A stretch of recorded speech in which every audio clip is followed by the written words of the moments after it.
வாக்யஜ்ஞேன கல்பதாம்.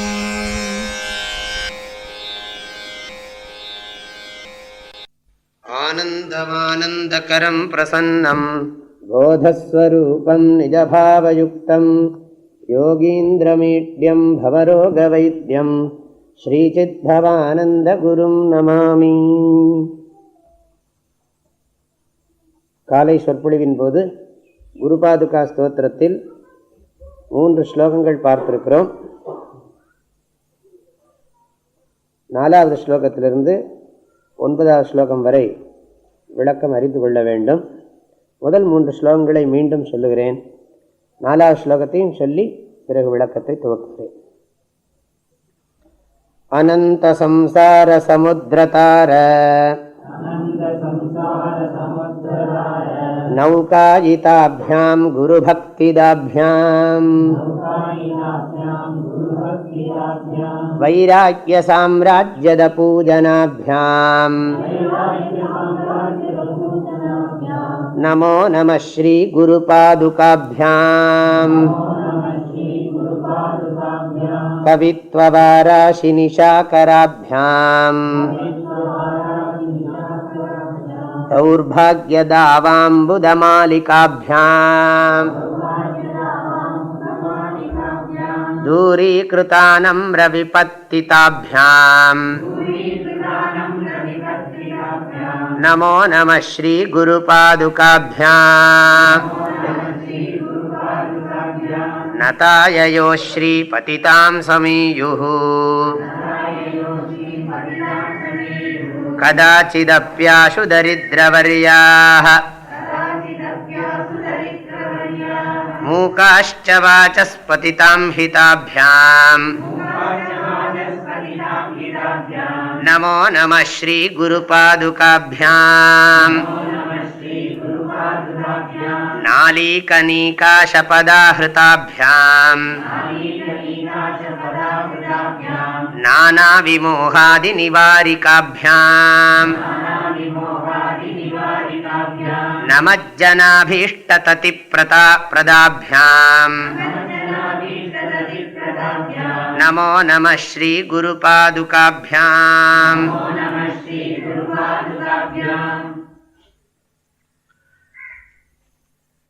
நாம் மகிழ்ச்சியாக இருக்க வேண்டுமானால், துன்பம் நம்முடைய உள்ளத்தை தாக்காமல் இருக்க வேண்டுமானால் ஆத்ம ஞானம் வேண்டும் என்று எல்லா சாஸ்திரங்களும் சொல்லுகிறது. தரதி சோகம் ஆத்மவித்து, ஆத்மாவை தெரிந்து கொள்பவன்தான் சோகத்தை கடக்கிறான். ஆத்மாவை தெரிந்து கொள்வதுன்னு சொன்னால் தன்னை பற்றிய உண்மையை தெரிந்து கொள்வது. தான் உண்மையில் யார், உடலா மனமா புத்தியா அல்லது இவைகளுக்கெல்லாம் வேறானவனா என்ற ஒரு தத்துவ ஞானத்தை தெரிந்து கொள்வதுதான், தன்னை பற்றிய உண்மையான அறிவை பெறுவதுதான் துன்பங்கள் அனைத்தும் நீங்குவதற்கு உற்ற வழி என்று வேதாந்த சாஸ்திரங்கள் சொல்லுகின்றன. அந்த ஞானத்தை நாம பெற முடியாது. அந்த ஞானத்தை நாம் உபனிஷத் போன்ற சாஸ்திரங்களின் வாயிலாகத்தான் பெற முடியும். அந்த சாஸ்திரத்தையும் நாமவே படித்து தெரிந்து கொள்ள முடியாது. அந்த சாஸ்திரத்தை முறையாக சொல்லிக் கொடுக்கிற ஒரு குருவினுடைய துணையினால்தான் அந்த சாஸ்திரத்தை படித்து தெரிந்து கொள்ள முடியும். ஆகவே மகிழ்ச்சியாக இருக்க ஞானம் வேண்டும். அந்த ஞானத்தை பெறுவதற்கு சாஸ்திரங்கள் படிக்க வேண்டும். அந்த சாஸ்திரங்களை தெரிந்து கொள்வதற்கு குருவினுடைய துணை மிகவும் அவசியம். குருவையும் சாஸ்திரோபதேசத்தையும் பிரிக்கவே முடியாது. அப்படி சாஸ்திரத்தினால பெற்ற ஞானம், குருமுகமாக சாஸ்திரத்தினுடைய ஞானத்தை பெற்ற பிறகு ஒரு மனிதனுக்கு குருவின் மீது பக்தி மேலிடுகிறது. பெற வேண்டியதை பெற்ற காரணத்தினால் அவரிடத்திலே மிகவும் ஆழமான அன்பு உண்டாகிறது. அந்த அன்பை வெளிப்படுத்துவதற்காக அவரை போற்றுகிறான். அறிவாளியை போற்றுவது அறிவை போற்றுவதாகும். அறிவை தனியாக நாம் போற்ற முடியாது. அறிவை உடையவனை போற்றுவதன் வாயிலாக அறிவை போற்றுகிறோம். அறிவாளியை போற்றுவது அறிவை போற்றுவதாகும். சாஸ்திரங்கள் திருவடியையே ஞானம் என்று குறிப்பிடுகிறது. திருவடினா திருவடியை ஞானம் இல்லை, திருவடி ஞானத்தை குறிக்கிறது. எத்தகைய கடவுளாக இருந்தாலும் 2 கால் தான். முகம் 6 இருக்கலாம், கை 12 இருக்கலாம், இன்னைக்கு சஷ்டி, ஆனால் கால் 2 தான். 5 முகம் தோன்றில் 6 முகம் தோன்றும், வெஞ்சமரில் அஞ்சேல் என வேல் தோன்றும், நெஞ்சில் 1 கால் நினைக்கின் 2 காலும் தோன்றும், முருகா என்று ஓதுவார் முன். அப்போ 2 கால் தான் சொல்லியிருக்கு. 6 முகம் 12 கை இருந்தாலும் 2 கால் தான்.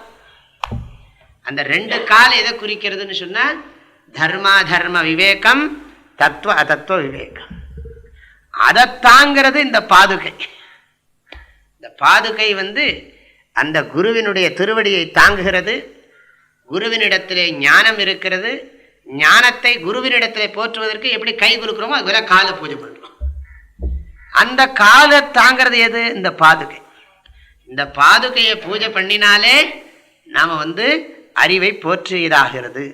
வெறும் காலில் பூஜை மாத்திரம் பண்ணிவிட்டு விட்டுடக்கூடாது. இப்போ படித்தோம் குருவஷ்டகம்னு ஒன்று, கடைசியில் ஒரு வார்த்தை சொல்லிடுது, குரோருக்த வாக்கியே மனோயஷ்ட லக்னம். அதுதான் ரொம்ப முக்கியம். சும்மா குரோரங்கிரி பத்மே மனஷ்டேன்ன லக்னம் ததக்கிம் ததக்கிம்னு சொல்லியிருக்கு.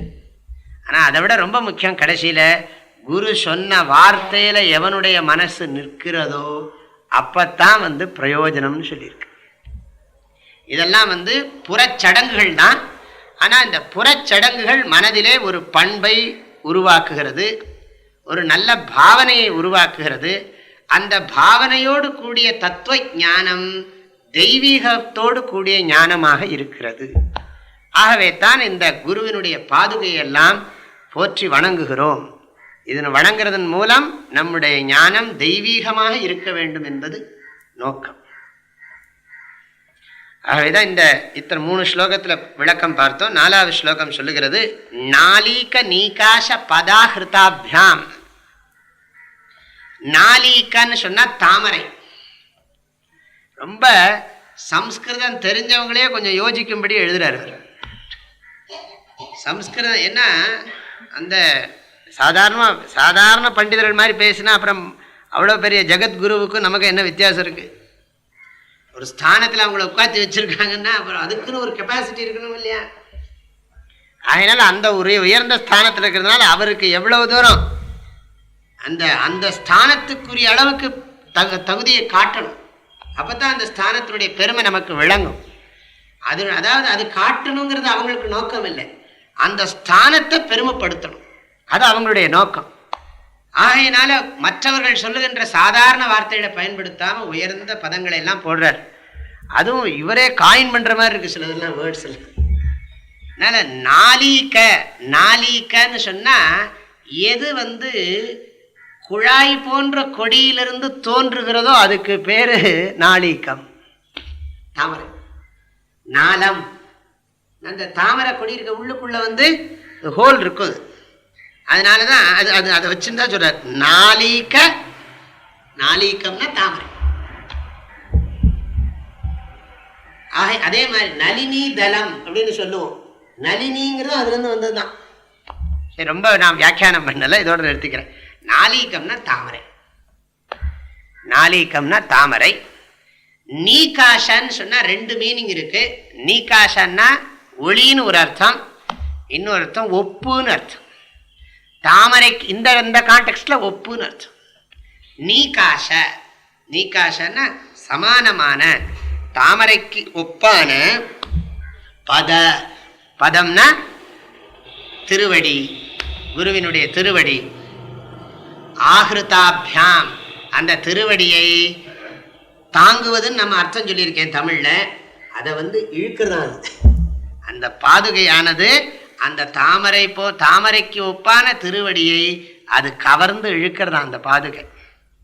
அப்படி ஒரு எக்ஸ்பிரஷன். அது எல்லாம் கவி நல்லா அப்படி சொல்றார். தாமரைக்கு ஒப்பான திருவடியை கவர்ந்து இழுப்பதும் அப்படி போடணும் தமிழ்ல.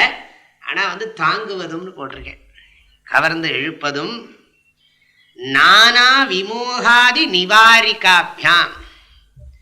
ஒரு இது சொல்ற போது இந்த அர்த்தத்தில் சொல்றார். ஏன்னா ஞானமும் மென்மையானது, அறிவும் மென்மையானது, தாமரையும் மென்மையானது.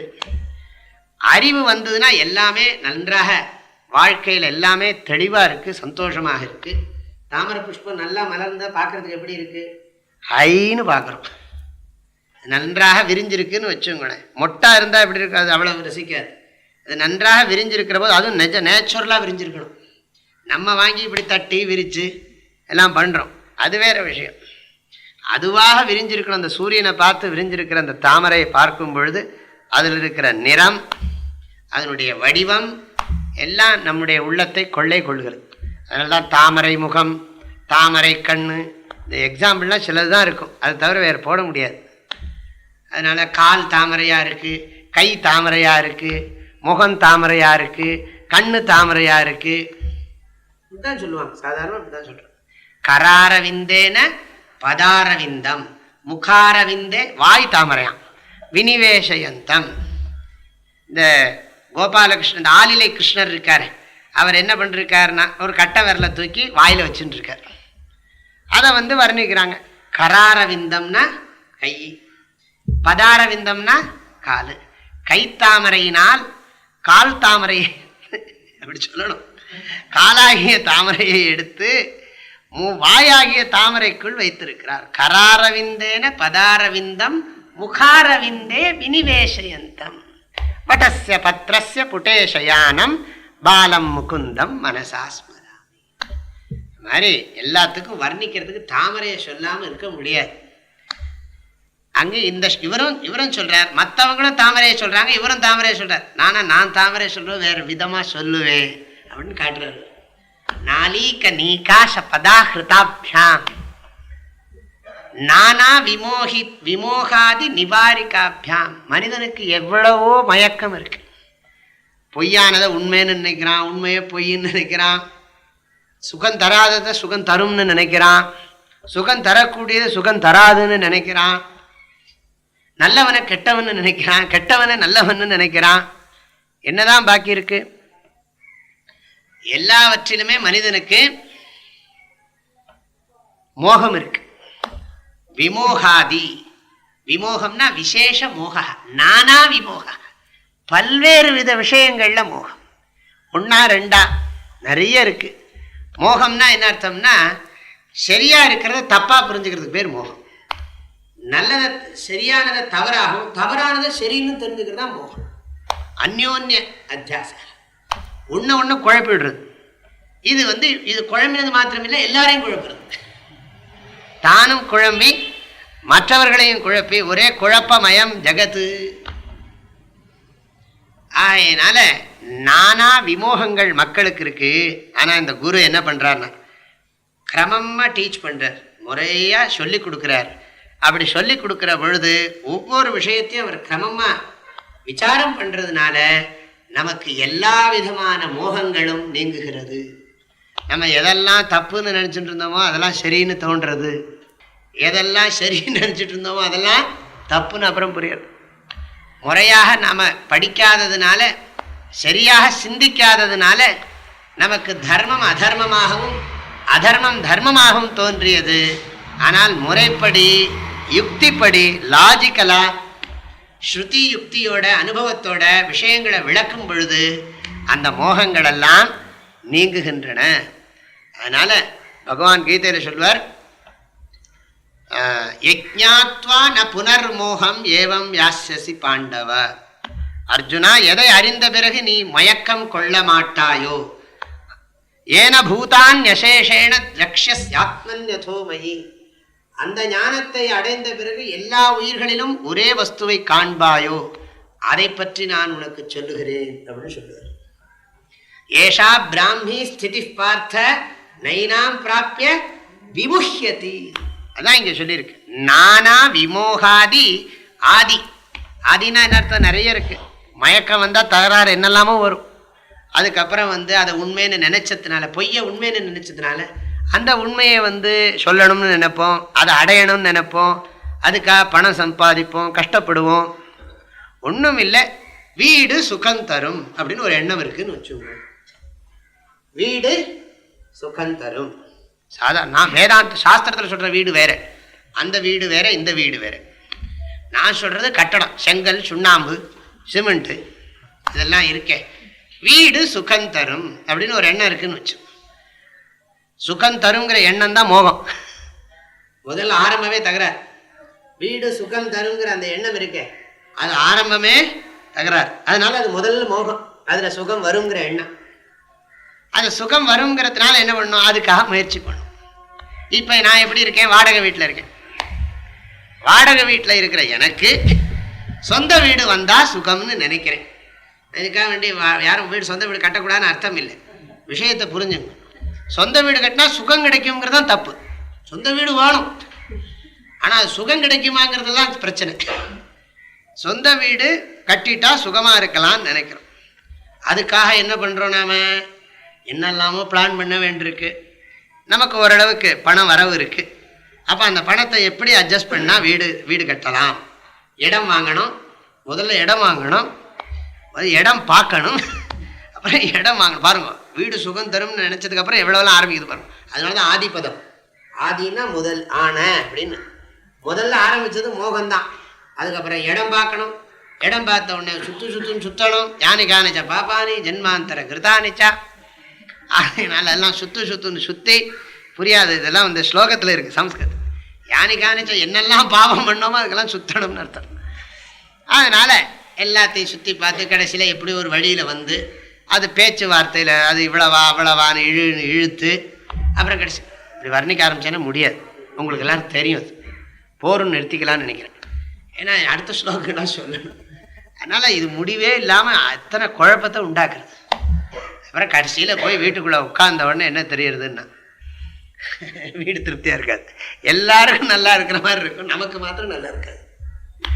எல்லாரும் என்ன சொல்லுவாங்க, வந்து இந்த மாதிரி இந்த பக்கம் இதுக்குன்னு சரியாக வச்சுருக்கு செவருன்னு ஒன்று சொல்லுவோம். இது சரியா இல்லை, அப்புறம் அதை மாற்றணும்போ முடியவே இல்லை.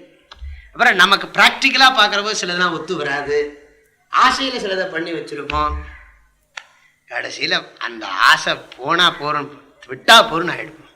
ஒரு பிசாச்சு பிடிச்ச மாதிரி. அது ஏதோ வாழ்க்கைக்கு தேவைன்னு சொல்லி பண்ணியிருந்தா பரவாயில்ல, அதனால ஏதோ இன்பம் கிடைக்கும்னு நினைச்சோம் பாருங்க, அது வந்து கிடைக்கலன்னு டிசப்பாயிண்ட். அதுக்கப்புறம் வந்து உள்ளுக்குள்ள அது உட்காந்துடும், தனியாக வேற போய் உட்காந்துடும். அது நமக்கே தெரியாது, சப்கான்ஷியஸ் போய் உட்காந்துடும். அதான் அதை விட கஷ்டம். அது ரொம்ப ஆழமான மனசுல போய் உட்கார்ந்துக்கிட்டு வேற ஏதோ காரணத்துக்கு எதுக்கோ கோவிப்போம், நமக்கே தெரியாது இதுதான் காரணம்னு. அப்புறம் அவர் வந்து அங்கே இந்த சைக்காலஜிஸ்ட் வந்து இந்த ஹிப்னாட்டிசம் பண்ணி கொடுக்குற அந்த டாக்டர் வந்து படுக்க வச்சு உள்ளே இருந்து எடுப்பார். அது என்ன சொல்கிறது? அப்போ இதுக்கு என்னென்னா நானா விமோகம், ஒன்றா ரெண்டா. இப்போ நான் சொன்னது வீடு தான். வீடு இந்த மாதிரி எத்தனையோ இருக்கு. இப்படி நான் வர்ணிக்க ஆரம்பித்தா எண்ட்லெஸ்ஸாக போயிட்டு இருக்காது. ஒன்று ஒன்றா எடுத்தால் உலகத்தில் விஷயம் குறைவா என்ன, நிறைய விஷயங்கள் இருக்குது. இதெல்லாம் வர்ணனை பண்ணுறது. நானா விமோக ஆதி நிவாரிகாபியாம். ஒரு தத்துவ ஞானத்தை கொடுத்த மாத்திரத்திலேயே எல்லாத்துலேயும் சுகம் இருக்குங்கிற புத்தியே போயிடும். அதனால் ஏதோ இருக்கோமா, சாகிற வரைக்கும் என்னத்தையோ இருக்கிறத வச்சுன்னு மேனேஜ் பண்ணுவோம். எதையும் ஒன்றும் சரி பண்ண முடியாது. அதுக்காக வேண்டி நான் பிரயத்தனம் பண்ணக்கூடாதுன்னு சொல்கிறேன்னு அர்த்தம் இல்லை. எல்லாத்தையும் மாற்றிக்காதீங்க. சாமியார் சொல்லிட்டாருன்னு சொல்லி இருக்கிற கொஞ்சம் நெஞ்சத்தையும் போக்கிடாதீங்க. ஏதோ நீங்கள் பாட்டுக்கு பண்ணலாம். ஆனால் ஒன்று ஞாபகம் வச்சுங்க, ஆத்மாவை தவிர சுகமான வஸ்து எதுவும் கிடையாது. ஸ்வரூபமேவ சுகம் அந்நச்சேத் நைவ தத் சுகம்னு சொல்லுகிறது சாஸ்திரம். ஸ்வரூபந்தான் சுகம். ஸ்வரூபத்துக்கு வேறாக இருக்கிற சுகம் எல்லாம் சுக ஆபாசம். அது சுகம் மாதிரி தோன்றுகிறது. அதனால் இந்த நானா விமோகம் முதலானவைகளை எல்லாம் நிவாரணம் பண்ணுகிறது. நீயே இன்பம், எதிலும் உனக்கு இன்பம் கிடைக்காது. ஏதோ வாழ்க்கைக்கு தேவையானவைகளை நிறைவேற்றிக்கொள், ஆனால் இன்பத்தை எதிலும் தேடாதே. ஏனென்றால் நீயே இன்பமாக இருக்கிறாய். இந்த ஞானத்தை குரு குலது முறையா சொல்லி கொடுக்குறார் அவர். நீயே இன்பமாக இருக்கிறாய் மொட்டையா சொல்றது இல்லை. அதுக்கு நிறைய நியாயங்களை எல்லாம் சொல்லி சாஸ்திரங்களை எல்லாம் சொல்லி கொடுத்து, அதனால நீயே இன்ப வடிவம்னு புரிஞ்ச உடனே அவனுக்கு இன்பத்தை தேடணுங்கிற எண்ணமே போய்விடுகிறது. பெரும் புதையல் என்னிடமே இருக்க நான் ஏன் பிச்சை எடுப்பானேன்? பெரும் புதையல் எங்கிட்டே இருக்கும்போது நான் என்னத்துக்கு பிச்சை எடுக்கணும் அப்படிங்கிற உண்மை தெரிகிறது. அப்புறம் இன்பத்தை தேடி ஓடுற பழக்கமே கிடையாது அவனுக்கு. அதெல்லாம் நீக்கி விடுகிறது. எதுன்னா இந்த குரு பாதுகை. குரு பாதுகைனா ஞானம். இந்த அறிவானது எல்லாவற்றையும் இந்த குரு பாதுகையை பூஜை பண்ணினாலே வந்து விடுகிறது. குரு பாதுகா பூஜான்னு சொன்னா என்ன அர்த்தம்? சாஸ்திர தத்துவ ஞான நிஷ்டா. குரு பாதுகா பூஜாங்கிறது வெளியில, ஆனா ஆழமான மனசுல என்னன்னா அந்த தத்துவ ஞான நிஷ்டை, இந்த தத்துவ ஞானத்தில் உறுதியாக இருப்பதுதான். இது 2வது வரி. முதல் வரியில 2வது பாதம் நானா விமோகாதி நிவாரிகாபியாம் நமஜ்ஜனாபீஷ்ட ததிப்பிரதாபியாம். நமஜ்ஜன, நமஜ்ஜன நமது ஜன, நமஸ்காரம் பண்ணுகின்ற ஜனங்களுக்கு, அபீஷ்ட அவர்கள் விரும்பியவற்றை, ததி பிரதாபியாம் வரிசையா கொடுத்துட்டே இருப்பாராம். தத்தின்னு சொன்னா பங்கின்னு அர்த்தம், வரிசைன்னு அர்த்தம். எல்லாம் தனம், தானியம், பசு, பகுபுத்திர லாபம், சதசம்பத்சரம் எல்லாம் வந்து நன்றாக இருங்கள். என்ன அவங்க என்ன வேணுமோ வேண்டுவார்க்கு வேண்டுவதே ஈவான். அதனால குரு வந்து ஈஸ்வரனுக்கு சமானம்னு சொல்லியிருக்கு சாஸ்திரங்கள்லாம். குருர் பிரம்மா, குருர் விஷ்ணு, குருர் தேவோ மகேஸ்வரா. அதனால குரு பாதுகையை இங்க எல்லாம் ஸ்துதி பண்றோம். எல்லாம் குரு பாதுகை தான். குரு பாதுகை என்ன பண்ணுகிறதுன்னா வேண்டியதெல்லாம் கொடுக்கறது. குரு எங்கேயோ இருக்கார். குரு எங்கேயோ எந்த ஊர்ல இருக்காரோ யாருக்கு தெரியும். மத்குரோ பதாம்போஜா எஸ்யான் திஷி விராஜதே தஸ்ஸே திசே நமஸ்குருமஹா காயேன மனசாகிர. ஒரு ஸ்லோகம். என்னுடைய குருவினுடைய திருவடி எந்த திசையில் இருக்கிறதோ அந்த திசைக்கு நான் மனதாலும் வாக்காலும் காயத்தாலும் நமஸ்காரம் பண்ணுகிறேன். மத்குரோ ஸ்ரீ பதாம்போஜா எஸ்யாம் திசி விராஜத்தை, எந்த திசையில் விளங்கி கொண்டு இருக்கிறது யாருக்கு தெரியும். தஸ்யை திசே நமஸ்குருமஹா. அந்த காலத்துல எல்லாம் குரு உபதேசம் பண்ணோட போயிடுவார். அதுக்கப்புறம் அவர் எந்த ஊருக்கு போனார்னு யாருக்கும் தெரியாது. இப்போ வந்து எஸ்டிடி எல்லாம் பேசுறதுக்கு சௌரியம் இருக்கு குரு கூட. அப்பெல்லாம் ஒன்றும் கிடையாது. அவெல்லாம் அந்த காலத்தில் ஒன்றும் கிடையாது. அவர் உபதேசம் முடிஞ்சோன்னா அவரும் போயிடுவார், நம்மளும் போயிட வேண்டியதான். நமக்கு அவருக்கும் ஒன்றும் சம்பந்தமே இருக்காது. அதுக்கப்புறம் எதேச்சியா எங்கேயாவது சந்திச்சா உண்டு. அதுவும் வாழ்க்கையில் திரும்ப சந்திப்போமாங்கிறதும் சந்தேகம்தான். நமஜன அபீஷ்ட ததி பிரதாபியாம். இஷ்டம் வேண்டியதெல்லாம் கொடுக்கக்கூடிய சக்தி உடையது அந்த குரு பாதுகை. பிரதாபியாம் அப்படிப்பட்ட குரு பாதுகையை நான் நமஸ்காரம் பண்ணுகிறேன். டைரக்டா தர்றதில்லை. டைரக்டா அவர் கொடுக்குறாரா என்ன? வந்த உடனே நமஸ்காரம் பண்ணணும். என்ன வேணும் உனக்கு? பணம் இந்தா, அப்படியா கொடுக்குறார்? இந்த குரு பாதுகை இருக்குன்னு வச்சு, குரு பாதுகை இருக்கு, அதுக்கு தான் சொன்னேன். குரு பாதுகை இருக்கு, குரு எங்கேயோ இருக்கார். அந்த பாதுகையை பூஜை பண்ணினா அதில் நமக்கு வந்து வேண்டியதெல்லாம் கொடுக்கும். ஓஹோ, நான் பூஜையெல்லாம் பண்ணி பணத்தை கேட்டேன், பணம் வரலையே அப்படின்னா அதெல்லாம் வராது. நீ அந்த பலத்தோட உழைச்சியானா உனக்கு வேணுங்கிறது கிடைக்கும். அந்த தெய்வீக பலத்தோட நீ உழைக்கணும், அப்போ உனக்கு கிடைக்கும். சில பேர் உழைச்சி சரியா கிடைக்கிறது இல்லை, அதுக்கு அந்த சக்தி இருக்கிறது இல்லை. அதனால அந்த சக்தி அது கொடுக்கும். அதனால இது வந்து ஒரு கண்ணுக்கு தெரியாத சக்தி. உழைக்கிறதுங்கிறது நம்ம கண்ணுக்கு தெரிஞ்ச சக்தி. இந்த பூஜையெல்லாம் பண்றதுங்கிறது கண்ணுக்கு தெரியாத சக்தி. இந்த கண்ணுக்கு தெரியாத சக்தியினுடைய துணையை கொண்டு கண்ணுக்கு தெரிஞ்சிருக்கிற சக்தியை யூஸ் பண்ணினா நமக்கு வேண்டியதெல்லாம் கிடைக்கும். அப்படி அர்த்தம் அது. அதுக்காக வேண்டி டைரக்டா எல்லாம் அதுக்குள்ளே வராது. அதுலேருந்து அப்படியே விபூதியா கொட்டுறது, அதுலேருந்து இதா வர்றது, தேனா வர்றது, பாலா வர்றதுங்கிற மாதிரி அர்த்தம் இல்லை. ஒரு பாதுகையை பூஜை பண்ணேன், அதுலேருந்து நேரம் எல்லாம் அப்படியே திடீர்னு ஃபவுண்டன் மாதிரி மேலே வர ஆரம்பிச்சுடுத்துன்னு வச்சு, அப்படிலாம் கிடையாது. டைரக்டா கிடையாது. எப்படி ஈஸ்வரனை பூஜை பண்றோமோ அது மாதிரி தான் குரு பாதுகையும் பூஜை பண்றோம். இல்லை, ஈஸ்வரனுக்கு துல்லியமாக இருக்கிறதுனால அந்த பாதுகையும் ஈஸ்வர சமானமானதுனால அது கொடுக்கிறது. நமஜ்ஜனாபீஷ்ட ததி பிரதாபியாம் நமோ நம ஸ்ரீ குரு பாதுகாபியாம். அடுத்த ஸ்லோகம் படிக்கலாம். நிருபாலி மௌலி விரஜரத்ன காந்தி சரித்விராஜ்சகன்யகாभ्याम् நிருபத்வதாभ्याम् நதலோகபங்க்தேः நமோ நம ஸ்ரீ குருபாதுகாभ्याम्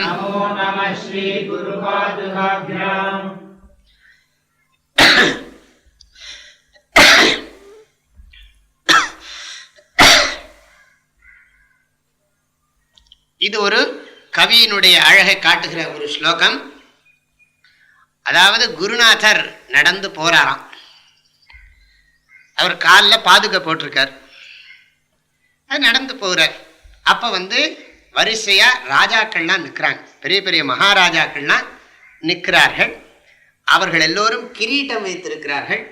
ஒவ்வொருவருடைய கிரீட்டமும் பல ரத்னங்களால் அலங்கரிக்கப்பட்டிருக்கு. அந்த குரு பாதுகையோட போட்டுக்கொண்டு வரும் பொழுது எல்லாரும் நமஸ்காரம் பண்ணுகிறார்கள். அந்த பெரிய பெரிய மகாராஜாக்கள்லாம் நமஸ்காரம் பண்ணுகிறார்கள். அப்படி நமஸ்காரம் பண்ணும் பொழுது எல்லாருடைய அந்த அந்த கிரீட்டங்கள்லாம் அப்படியே பிரகாசமா இருக்கு, ஒளியா இருக்கான், ஒரே லைட்டா இருக்கு அந்த இடம் முழுக்க. அப்படி நமஸ்காரம் பண்ற போது இவர் நடந்து போயிட்டே இருக்காராம். இப்படி நமஸ்காரம் பண்றாங்கன்னு வச்சுக்கோங்க. இப்படி நமஸ்காரம் பண்றாங்க, இவர் இப்படி நடந்து போயிட்டே இருக்கார். மெதுவா நடந்து போறார். இந்த பாதுகை போயிட்டு இருக்கு. அவர் நடந்து போறதுனால பாதுகை போயிட்டே இருக்கு.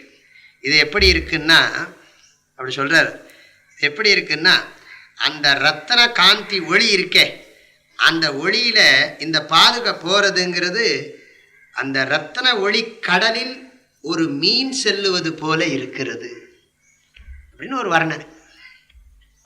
ஆக இந்த ஸ்லோகம், இந்த வரி அதான் சொல்றாரு. நிருப அலி, அலின்னா வரிசைன்னு அர்த்தம். தீபாவலிஹி, ஆவலிஹின்னு சொன்னா வரிசை. அதனால நிருபாலிஹி, நிருபாலிஹி மௌலி விரஜ. அரசர்கள் எல்லாம் தலையில மௌலின்னு சொன்னா கிரீட்டம். வசிட்டனே புனைந்திட்டான் மௌலி அப்படின்னு கம்பராமாயணம் சொல்றது இல்லையா? மௌலினா கிரீட்டம். நிருபாலி, அரசர்கள் வரிசையாக நிற்கிறார்கள். அவர்களுடைய தலையிலே கிரீட்டம் மௌலி இருக்கிறது. அது நிறைய இருக்கு. விரஜ ரத்ன காந்தி, அந்த அந்த மகுட கூட்டங்கள் இருக்கே, அந்த மகுட கூட்டங்களில் ரத்னங்களுடைய ஒளியானது சரித்து. சரித்துன்னா கடல். இந்த காம்பவுண்ட் அவர் கிரியேட் பண்றதுக்கு எவ்வளவு புத்தி இருக்கணும் நம்மளால யோசிச்சு கூட பார்க்க முடியும். ரிபாலி மௌலி விரஜரத்ன காந்தி. சரித்து, சரித்துன்னா கடல். அந்த சரித்துல விராஜ சஷகன்யகாபியாம், விளங்கி கொண்டிருக்கிற ஜஷகன்யகா. ஜஷகன்யகான்னா பெண் மீன். ஜஷகன்யகா, அந்த ஜஷகன்யகா அது போய்கொண்டிருக்கிறது. அது மாதிரி இருக்கக்கூடிய பாதுகைங்கிறார். அப்படிப்பட்ட பாதுகை. அது மாத்திரம் இல்லை, அந்த அரசர்கள் எல்லாம் நிம்மதியா எப்படி இருக்காங்க தெரியுமா? அந்த பதவியில இவர் தான் அந்த அரச பதவியை கொடுத்துருக்கார். அவங்கெல்லாம் நமஸ்காரம் பண்றதுனால அரச பதவியை இவர் தான் கொடுத்துருக்காருன்னா இதுக்கு ரெண்டு ரீசன். ஒன்று, இதை எழுதின நரசிம்ம பாரதி சுவாமிகள் அங்கே சிங்கேரி மட்டத்தில் அவங்களுக்கு இந்த ராஜ மரியாதையெல்லாம் உண்டு. அது மாத்திரமில்லை, விஜயநகர சாம்ராஜ்யத்தை உருவாக்கியவர் அவர் தான். அந்த 10வது பீட்டாதிபதி வித்யாரண்யர். அவர் தான் அதுக்கு மறைமுகமான காரணம். நேரடியாக இல்லை, ஹரிஹர புக்கனுக்கு ஹெல்ப் பண்ணவர். ஆகையினால அந்த சிற்றரசர்கள், பேரரசர்கள் எல்லாருமே அங்கே வணங்குறது வழக்கம். அவங்களாம் என்ன சொல்லுவாங்கன்னா, நாங்கள் எங்களை ஊரில் இருக்கிற இத்தனை பேச்சுக்கிடையில் நாங்கள் நிம்மதியாக இருக்கணும்னா குருநாதா உங்களுடைய கிருபதான். நாங்கள் இன்னைக்கு அரசாட்சியில் அரச பதவியில் இருக்கோம்னா அது உங்கள் கருணைன்னா. ஏன்னா எங்களுக்கு இருக்கிற இந்த பிரச்சனைக்கு நாங்கள் விட்டு உடனே ஓடிலாம் தோணும். ஆனாலும் நல்லது காரியம் பண்ணணுங்கிறதுக்காக வேண்டி உங்களை போன்ற பெரியவர்களால் எங்களுக்கு இந்த பதவி இருக்கிறது. அதனால நதலோக பங்கே, வணங்குகின்ற மக்கள் கூட்டத்திற்கு நிருபத்வதாபியாம். நிருபத்வம்னா அரசத்தன்மை, நிருபத்வம் அரசத்தன்மை, தாபியாம்னா கொடுப்பதுன்னு அர்த்தம். நிருபத்வம் ததாதி இது நிருபத்வதா. அப்ப நிருபத்வதாபியாம் வணங்குகின்றவர்களுக்கு அரச பதவியை கொடுக்கக்கூடிய அந்த குரு பாதுகையை நான் வணங்குகிறேன். முதல்ல ஒரு கவி வர்ணனை, அடுத்த வரியில நமஸ்காரம் பண்ணுகிறவர்களுக்கு அரச பதவியெல்லாம் கொடுக்கக்கூடிய அந்த குரு பாதுகையை நான் வணங்குகிறேன். அடுத்த ஸ்லோகம். பாபாந்தகாரார்க்க பரம்பராப்யாம் தாபத்ரயாஹீந்திர खगेश्वराभ्याम् जाड्याब्धि संशोषण वाडवाभ्याम् संशोषण नमो नमः श्री गुरुपादुकाभ्याम् तापत्रयाहीन्द्र खगेश्वराभ्याम् जाड्याब्धि संशोषण वाडवाभ्याम्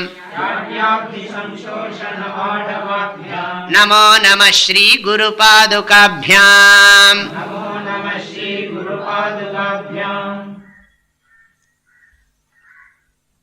पाप अंधकार अर्क பரம்பராபியாம். பாபம்னு சொன்னா பாபம்னு சொன்னா அதான் சொல்ல முடியும், தீவினை பயன். பாபம், இந்த பாபம் இருக்கே, பாபம்ங்கிற இருட்டு, அதுல சிக்கின்னு இருக்கோம் நம்ம எல்லாரும். துன்பத்துக்கு காரணம் பாபம் என்று எல்லோரும் சொல்லுகிறார்கள். அப்படிப்பட்ட துன்பத்துக்கு காரணமான பாபம்ங்கிற இருட்டுக்கு அர்க்க பரம்பரா எது? இந்த குரு பாதுகை. ஒரு சூரியன் இல்லை, எண்ணற்ற சூரியன் அர்த்தம். இந்த இடத்துல பரம்பரான்னா பரம்பரைன்னு அர்த்தம் கிடையாது. பரம்பரான்னா எண்ணற்ற சூரியன். இந்த பாபம், நம்ம பாபம் ஒன்னா ரெண்டா இருக்கு. அநேக கோடி ஜென்மனாம் பீஜபூதம், எத்தனையோ ஜென்மாவுக்கு காரணமான பாபங்கள் இருக்கு, நமக்கு தெரியறதில்ல. நம்ம ஒரு தப்பா ரெண்டு தப்பு, இந்த ஜென்மாவில் பண்ண தப்பை கவுண்ட் பண்ணவே நம்மளால முடியாது. அதுக்காக வேண்டி எல்லாரையும் பாபிகளே நான் சொல்லலை, எல்லாரும் பாபந்தான் பண்ணியிருக்கோம். ஆனால் அந்த பாபாந்தகாரங்கிற அந்த இருட்டுக்கு சூரியன்னா என்ன அர்த்தம்? நம்ம இடத்துல பாபம் இருந்ததுன்னா இந்த குரு பாதுகை நமஸ்காரம் பண்ணினா என்ன ஆகும்? சூரியன் இருக்கிற இடத்துல என்னைக்காவது இருட்டு இருந்திருக்கிறதோ? சூரியன் இருக்கும் இடத்தில் இருட்டு இருந்ததாக சரித்திரம் உண்டா? சூரியன் என்னைக்காவது இருட்டை பார்க்க முடியுமா? முடியாது. ஆகையினால இந்த குரு பாதுகையானது நம்முடைய பாபங்களை எல்லாம் முழுமையாக அழிக்கிறதுங்கிறத இப்படி பிரசன்ட் பண்றார் அவர். குருவினுடைய பாதுகையை நாம் போற்றி வழிபடுவதால் நம்முடைய பாபங்கள் அனைத்தும் முற்றும் அழிந்துபட்டு போகிறது என்பதை சொல்றதுக்கு இப்படி சொல்றார். பாபாந்தகாரார்க்க பரம்பராபியாம். அர்க்கன சூரியன், அர்க்கஹா. அர்க்க பரம்பராபியாம், இது ஒரு வரி, இது ஒரு பாதம். ஒரு 2 வரி தான் ஸ்லோகம். இது முதல் பாதம். 2வது பாதம் சொல்லுகிறது தாபத்ரய அஹீந்திர खग ஈஸ்வராபியாம். தாபத்ரயம்னு சொன்னா நம்மிடத்திலே உண்டாகிற துன்பம், அதாவது நம்முடைய உடல், நம்முடைய மனசு, நாமளாவே என்னத்தையாவது தப்பா நினைச்சுன்னு புரிஞ்சுட்டு அதனால படுற துன்பம், நம்ம உடம்புல உண்டாகிற வியாதி, இதுக்கு ஆத்தியாத்மிக தாபம்னு பேர். அடுத்தது ஆதி பௌத்திக தாபம்னு பேரு. மற்றவங்களால நமக்கு வர உண்டாகிற துன்பம், மற்றவங்க நமக்கு ஏதாவது ஹிம்சை பண்றது, நமக்கு இடைஞ்சல் பண்றது, அந்த மாதிரி வர்ற துக்கத்துக்கெல்லாம் ஆதி பௌத்திக தாபம்னு பேர். விலங்குகளால் வருவது, மற்ற ஜனங்களால் உண்டாவது, இதெல்லாம் ஆதி பௌத்திக தாபம். அப்புறம் இயற்கையின் சீற்றத்தினால வரக்கூடியது பூகம்பம், இடி, இந்த மாதிரி எல்லாம் இருக்கே, அதனால நமக்கு உண்டாகிற துன்பமெல்லாம் ஆதி தெய்வீக தாபம்னு பேர். தாபம் 3மே நம்முடைய உள்ளத்தை வருந்த செய்வதால் 3க்குமே தாபம்னு பேர். துன்பங்களை 3 கோணத்தில் 3 பொருள்களிலிருந்து அனுபவிக்கிறோம், 3 விதமான வஸ்துக்கள்லேருந்து நாம் அனுபவிக்கிறோம். நம்மகிட்ட இருந்தே, மற்றதிலிருந்தே, இயற்கையினுடைய தன்மையிலிருந்து, இத்தனையிலிருந்து நாம் துன்பத்தை அனுபவிக்கிறோம். இந்த 3 துன்பத்துக்கும் சேர்த்து ஒரேடியா தாபத்ரயம்னு சொல்றது. திரயம்னா 3, தாபம்னா துன்பம். 3 வகை துன்பம். இந்த தாபத்ரயம்ங்கிற பாம்பா, இது பாம்பு எப்படின்னா அஹீந்திரஹா. அஹீந்திரஹான்னு சொன்னா, அஹீனா பாம்பு, இந்திரன்னா தலைவன். அஹீந்திரஹா இந்த வார்த்தைக்கா அப்படி போட்டிருக்காரு. அஹீந்திரஹான்னு சொன்னா பாம்புகளின் தலைவன். வாசுகியோ அனந்தனோ இதெல்லாம் பாம்புகளின் தலைவன் சொல்றது. ஆனா இங்க தாபத்ரயம்ங்கிறதே பாம்புகள்ங்கிறது. தாபத்ரயம் 3 தாபத்ரயம் ஆகிய பாம்புகளுக்கு கக ஈஸ்வராபியாம். கக ஈஸ்வராபியாம். ககன்னு சொன்னா பறவை. எது ஆகாயத்தில் செல்லுகிறதோ அதுக்கு ககான்னு பேர். கே கச்சதி இதி ககா. ரொம்ப சம்ஸ்கிருதம் தெரிஞ்சா இது என்ஜாய் பண்ணலாம். எப்படிலாம் இந்த பொயட்டிக், இந்த கவி எப்படியெல்லாம் விளையாடுறதுங்கிறது இதில் பார்க்கலாம். தமிழில் நம்ம எப்படி ரசிக்கிறோம் அதே மாதிரி தான். அதனால கே கச்சதி இதி ககா. ககா கஹா க 2 தான் இருக்கு. கேன்னா ஆகாசம், சம்ஸ்கிருதத்தில் கம்னா ஆகாசம்னு பேர். பூமி ராப்போ நலோ வாயு கம் மனோ புத்திரேவச்ச. பூமி ஆபஹ அனலஹா வாயு கம் என்று கீதையும் சொல்லுகிறது. அந்த ஆகாசத்தில் எது செல்லுகிறதோ அதுக்கு பறவை. அந்த பறவைகளின் தலைவன் யாருன்னா கருடன். அல்ல ககானாம் ஈஸ்வரா ககேஸ்வரா. கொஞ்சம் யோசிக்கட்டும் தான் இப்படிலாம் பண்ணிருக்காரு. ககேஸ்வரா கருடா. அஹீந்திரஸ்ய அந்த பாம்புக்கும் கருடனுக்கும் தெரியுமோ இல்லையோ, ரொம்ப ரொம்ப அந்யோன்யம். இந்த காலத்தில் நம்பவே முடியறதில்லை. யாரெல்லாம் எப்போ போய் என்ன சேருவாங்கன்னு தெரியல. இதுக்கு சொல்கிறேன். ஆனால் பொதுவாக இதெல்லாம் மனுஷனையாவது நம்ப முடியாது. திடீர்னு மாறிடுவான். நேற்றுக்கு 2 பேரும் இப்படி அடிச்சுட்டு இருந்தோம், இன்றைக்கி அப்படியே தோள் மேலே கை போடணும் 2 பேரும் ஹோட்டலுக்கு போயிட்டு இருப்பான். நீங்கள் உங்களுக்கு நம்பவே முடியாது. ஆனால் அதெல்லாம் அப்படி இல்லை. என்னைக்கும் பாம்புக்கும் கருடனுக்கும் சத்ரு, நித்திய சத்ரு தான். ஒரு நாள் அதெல்லாம் சேஞ்ச் ஆகிறதுங்க. எதுக்காக வேண்டி இது நம்முடைய இதுக்காக வேண்டி அட்ஜஸ்ட்மெண்ட்லாம் அது பண்ணாது. அது என்றைக்கும் அப்படித்தான். அதனால் தாபத்ரயம் என்கிற பாம்புக்கு கருடனாக இருப்பதாக இருக்கிறது இந்த குரு பாதுகை. எல்லாம் கடைசியில் குரு பாதுகை. இந்த குரு பாதுகையானது நம்முடைய 3 வகையான துன்பங்களை நீக்கும். 3 வகையான துன்பங்களாகிய பாம்புக்கு கருடனாக இருக்கிறது. அப்படின்னா என்ன? சத்ருவாக இருக்கிறது. அப்படின்னா என்ன அர்த்தம்? நம்ம இந்த குரு பாதுகையை பூஜை பண்ணால் நமக்கு 3 தாபங்களும் போயிடும். முதல்ல பாபம் போகும்னர், இப்போ தாபம் போகும்னர். பாப நிவர்த்தி தாப நிவர்த்தி குரு பாதுகையை ஸ்துதிப்பதால் வருகிறது. அப்புறம் ஜாட்யாப்தி சம்சோஷண வாடவாபியாம். ஜாட்யம்னு சொன்னா இந்த ஜடத்தன்மை. என்ன சொன்னாலும் மண்டையிலே ஏறாது. அதுக்கு தான் ஜாட்யம்னு பேர். ஜடத்தன்மை. மௌட்யம்னு சொல்லுவோம். இது மௌட்யம்னா மூடஸ்ய பாவகா மௌட்யம். மூடனாயிருக்கும் தன்மை மௌட்யம். சரி, உம்முன்னு இருக்கிறதுக்கு மௌட்யம்பாங்க. அப்படி அர்த்தம் இல்லை. என்ன சொன்னாலும் புரியலேன்னு சொன்னால் மௌட்யம். ஜாட்யம்னா அப்படியே தான் இருப்பார். அப்படியே இட்லி சாப்பிடுவார், தூங்கிடுவார். வேற ஒன்றும் பண்ண முடியாது. நீங்கள் என்ன சொன்னாலும் அவருக்கு புரியவே புரியாது. அவ்வளோதான். காலம் நல்ல தயிரை சாப்பிட்டுவிட்டு அப்படியே அவ்வளோதான் கொரட்டை விட்டுடுவார். இதெல்லாம் ஜாட்யம்னு பேர்.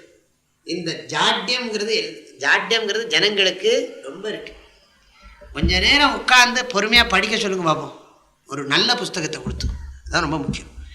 இதெல்லாம் படிச்சிடுவோம். என்னவோ எக்ஸ்பிரஸ் எல்லாம் இருக்கு.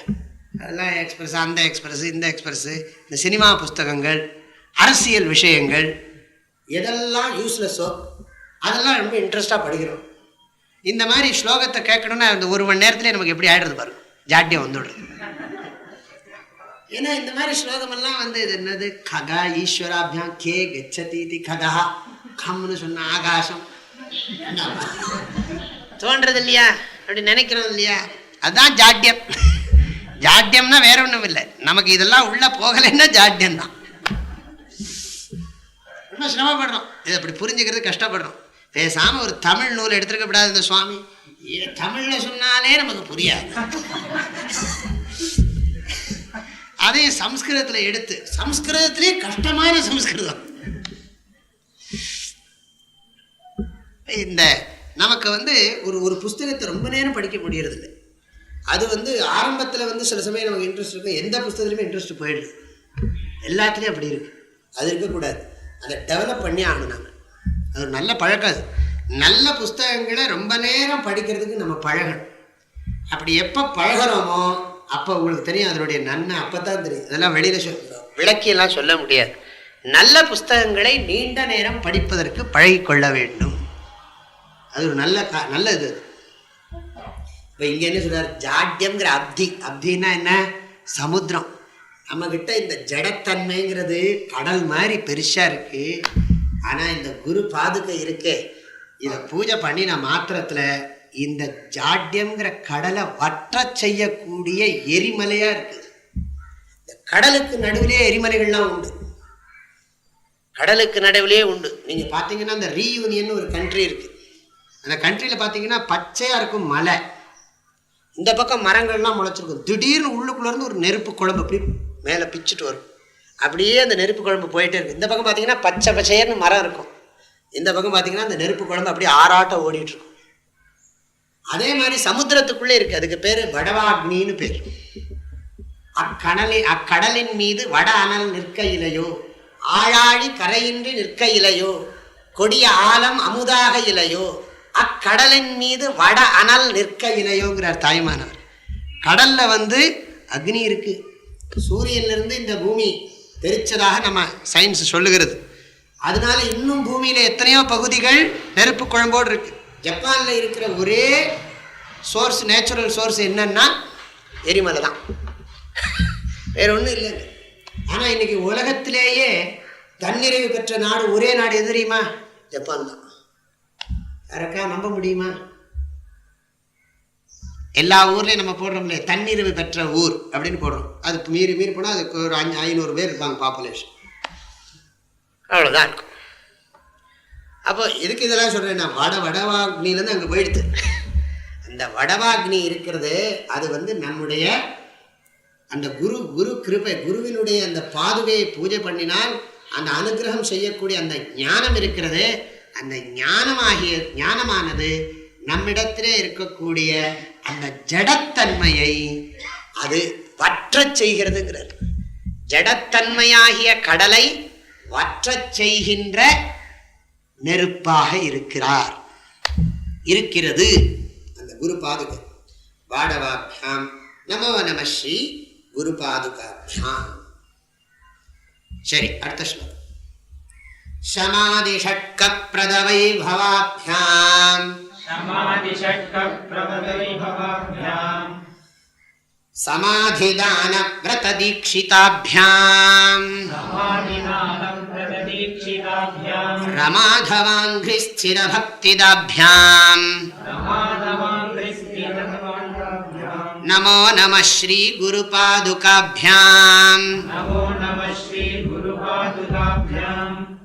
சமாதி ஷட்கப்பிரத வைபவாபியாம். நாம் ஞானம் பெற வேண்டுமானால் நம்மிடத்தில் சில பண்புகள் இருக்கணும்னு சாஸ்திரம் சொல்லுகிறது. சமம் தமம் உபரதி திதிக்ஷா ஸ்ரத்தா சமாதானம்னு பேர்.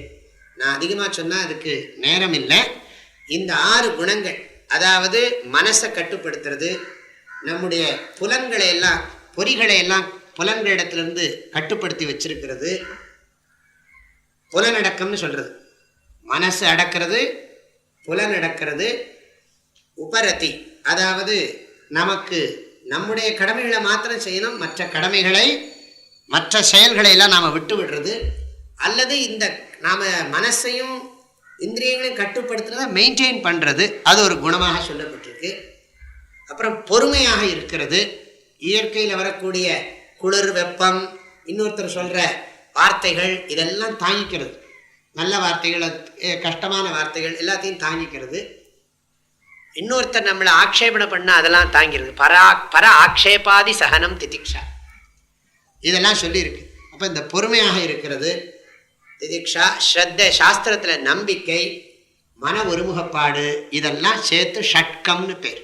சமாதி ஷட்கம், சமம் முதலான 6, அந்த 6ஐயும் கொடுக்கக்கூடிய கொடுப்பதில் சிறந்து விளங்கக்கூடியது.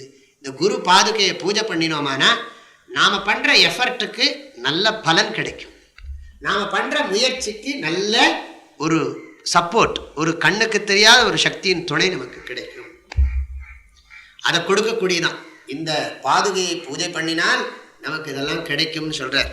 அப்புறம் சமாதி தான விரத தீட்சிதாபியாம், நமக்கு மன ஒருமுகப்பாட்டை கொடுத்தே தீருவது என்று கங்கணம் கட்டி கொண்டிருக்கான் அந்த குரு பாதுகை. சமாதி தானம், எங்கேயா கேட்டிருக்கீங்களா இந்த வார்த்தை சமாதி தானம்னு? சமாதியை தானமாக கொடுக்குறது. சமாதின்னு சொன்னால் கான்சன்ட்ரேட், மனசு ஒருமுகப்படுறது, அப்சார்ப்ஷன். தியானத்தை கான்சன்ட்ரேஷன் சொல்லுவோம், சமாதினா அப்சார்ப்ஷன், நல்லா அதுலேயே ஒன்றி போகிறது. அந்த ஒன்றி போகிற தன்மைக்கு பேர் சமாதின்னு பேர். நம்ம இந்த சினிமாலாம் பார்க்குற போது இல்லாட்டி யாராவது ஒரு ஆக்ட்ரஸை பார்க்குற போது ஆங்கிறாங்க வரும், அதுதான் அப்சார்ப்ஷன், சமாதி. அதுல எல்லாம் சமாதி இருக்கு, அது நேச்சுரல் சமாதி, அது எஃபர்ட்டே இல்லை. ஆனால் இங்கே அப்படி இல்லை, இங்கே முயற்சியோட பண்ணுறோம். இந்த முயற்சியோடு நம்ம பண்ணுறோம். அதுக்கு அவர் சங்கல்பம் பண்ணுறார், நமக்கு சமாதியை கொடுத்தே தீர்றது. சமாதியை கொடுத்தே அர்த்தம் தப்பாக பண்ணிடாது. சமாதியை கொடுத்தே தீர்றதுன்னு சொன்னால் நமக்கு மனசை ஒருமுகப்படுத்தி நமக்கு உண்மையை விளங்க வச்சே தீர்றதுங்கிற கங்கணம் கட்டின்னு இருக்காது. சமாதி தான விரத தீட்சிதாபியாம், இந்த சிஷ்யனுக்கு எப்படியாவது மனசை நன்றாக ஒருமுகப்படுத்தி இவனுக்கு உண்மையை விளங்க வச்சே தீர்றது அப்படின்னு கங்கணம் கட்டி கொண்டிருக்கிறதாம் அந்த குரு பாதுகை. சமாதி தான விரத தீட்சிதாபியாம். அது மாத்திரமல்ல, பரமேஸ்வர் கடவுளிடத்தில் நல்ல முழுமையான அன்பை செலுத்தக்கூடிய சக்தியும் அது தருகிறது. ரமாதவாங்கிரி ஸ்திர பக்தி தாபியாம். பாருங்க, குரு பாதுகையை பூஜை பண்ணினா கடவுள பக்தி நன்றாக இருக்கும்படி அது செய்கிறதுங்கிறார். இது நம்ம என்ன புரிஞ்சுக்கணும்னா, குரு எப்பவுமே கடவுளை பற்றியே பேசுகிறார், கடவுளுடைய மகிமைகளை பற்றியே சொல்கிறார், கடவுளிடத்தில் பக்தி உண்டாகும்படியாக அவர் பேசுகிறார். அதனால் நமக்கும் பக்தி உண்டாகிறது. அதனால் அப்படிப்பட்ட குரு பாதுகைங்கிறது அந்த பக்தியை கொடுக்கக்கூடிய குருவே தான் குறிக்கிறது. இந்த குரு பாதுகை என்ன பண்ணுகிறதுன்னா, நமக்கு ரமாதவஹான்னு சொன்னால், இதுக்கு நிறைய வியாக்கியானம் உண்டு. ரமாதவஹான்னு சொன்னால் மகாலட்சுமியின் கணவன். ரமான்னு சொன்னால் மகாலட்சுமி, தவஹான்னு சொன்னால் கணவன், பதிஹி.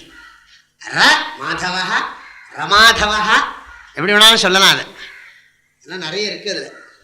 ரமாதவஹ, ரமாதவ அங்கிரி, அங்கிரின்னு சொன்னால் திருவடி. அதில் ஸ்திர பக்தி தாபியாம், ஸ்திரமான பக்தியை, நிலைத்த பக்தியை கொடுக்கக்கூடியதுமான அந்த குரு பாதுகையை நான் வணங்குகிறேன் அப்படின்னு 2 தடவை சொல்றார். அடுத்த ஸ்லோகம். ஸ்வார்ச்சாபராணாம் அகிலேஷ்டதாபியாம் ஸ்வாஹா சஹாயாக்ஷதுரந்தராபியாம் ஸ்வாந்தாச்சபாவப்ரத பூஜனாபியாம் நமோ நம ஸ்ரீ குருபாதுகாபியாம் ஸ்வார்ச்சாபராணாம் அகிலேஷ்டதாபியாம் ஸ்வாஹா சஹாயாக்ஷதுரந்தராபியாம் சஹாயாக்ஷதுரந்தராபியாம் ஸ்வாந்தாச்சபாவப்ரத பூஜனாபியாம் நமோ நம ஸ்ரீ குருபாதுகாபியாம்.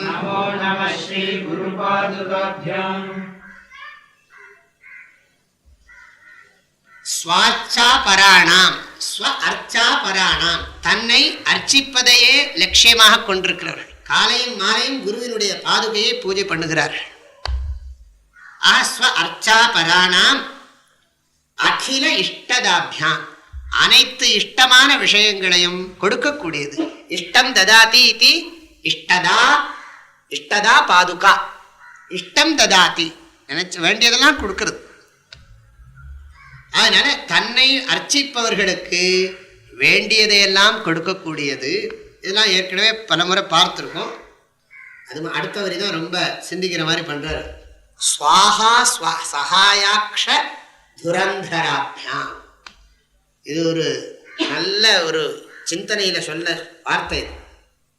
ஸ்வாஹான்னு சொன்னா அக்னி தேவனுடைய மனைவிக்கு பேரு ஸ்வாஹா. அக்னி தேவனுடைய மனைவிக்கு பெயர் ஸ்வாஹா. அக்னி ஒய்ஃபுக்கு சகாயம் பண்றவன் தானே. அக்னி யாருன்னா மனைவிக்கு சகாயம் பண்றதுங்கிறது இங்கேயே இருக்கு பாருங்க. அப்போ இருக்கு இந்த மனைவி நமக்கு சகாயம் பண்றது இல்லை. அவர் சொல்றாரு ஸ்வாஹா சகாயா. ஸ்வாஹா சகாயான்னு சொன்னா அக்னி, சகாயான்னு சொன்னா ஸ்வாஹா தேவிக்கு உதவி செய்கின்றவன் அப்படின்னு அர்த்தம். ஸ்வாஹா தேவிக்கு உதவி செய்கின்ற அக்னி அக்ஷா. சிவபெருமானுடைய நெற்றிக் கண்ணு அக்னின்னு சொல்லியிருக்கு. சோம சூரிய அக்னி லோச்சனாய நமஹ. அப்படித்தான். அதுக்கு நிறைய விளக்கம் சொல்லுவாங்க. இது ஸ்ருதி, இது ஸ்ருதி, இது ஸ்ருதி யுக்தி அனுபவம், இதுதான் 3 கண்ணும்பாங்க. இப்படி நிறைய விளக்கங்கள் அதுக்கு உண்டு. இங்க இவர் என்ன சொல்றாருன்னா, தன்னுடைய குருவினுடைய அந்த பாதுகையானது தன்னுடைய குருவை தாங்குகிறது, குருவினுடைய திருவடியை தாங்கிறது. என்னுடைய குரு யார் தெரியுமா? சிவன் தாங்கிறது. குரு வேற, சிவன் வேறு இல்லை. சிவனே குரு, குருவே சிவன். சிவயேவ குரு சாட்சா குருரேவ பரசிவா என்று குரு கீதையும் சொல்லுகிறது. ஆகையினால இவர் என்ன சொல்றாருன்னா, ஸ்வாஹா சகாய அக்ஷ துரந்தரஹ. துரந்தரஹனா சுமக்கிறதுன்னு அர்த்தம். நெற்றிக்கண்ணை சுமக்கின்ற பாதுகை அப்படிங்கிறது. நெற்றிக்கண்ணனை சுமக்கின்ற பாதுகை அப்படின்னா என்ன அர்த்தம்? என்னுடைய குரு வேற யாரும் இல்லை, சிவன் தான். சிவபெருமானாகி என்னுடைய குரு. அவருக்கும் ஸ்ருதி யுக்தி அனுபவம் 3 கண்ணு இருக்கு. சிவனுக்கு சமானம் இல்லை, சிவனே தான். சிவனே அவர், அவரே இவர், இவரே அவர். ஆகையினால இந்த சிவனை தாங்குகிறது இந்த பாதுகை. ஆகையினால ஸ்வாஹா சகாயாக்ஷ துரந்தராபியாம். அது மாத்திரமல்ல, ஸ்வாந்தாட்ச பாவப்பிரத பூஜனாபியாம். தன்னை பூஜை பண்ணுபவர்களுடைய உள்ளத்திலே ஸ்வஅந்தனா தன்னுடைய உள்ளத்தில் அச்சபாவப்பிரதா. இதெல்லாம் தான் சாதாரண பதமே யூஸ் பண்ண மாட்டேங்கிறார். அச்சான்னு சொன்னா நிர்மலம். நேற்றுக்கு ராத்திரி 1 மணி நேரம் ஆச்சு இந்த டிக்ஷனரியில பார்த்து இதெல்லாம் கண்டுபிடிக்கிறது.